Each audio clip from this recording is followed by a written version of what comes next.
Atomic chess. How to play.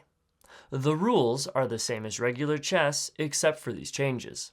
For a refresher of those rules, check out this video.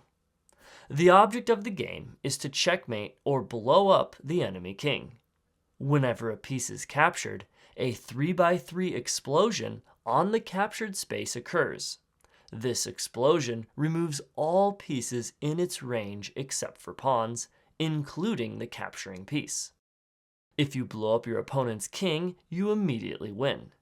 The ability to blow up the enemy's king is considered the same as blocking a check or capturing the attacking piece in regular chess.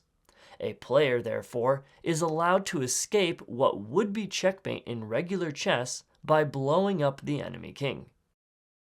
Because the piece performing a capture is also blown up, kings are not allowed to capture. This allows situations where unprotected pieces can deliver checkmate. You are not allowed to blow up both kings simultaneously. You are allowed to move your king into check so long as your king lands on a space next to your opponent's king. Any situation where one player's king is forever next to their opponent's king results in a draw.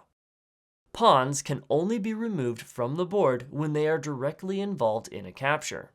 For en passant, the explosion happens around the space where the capturing pawn lands.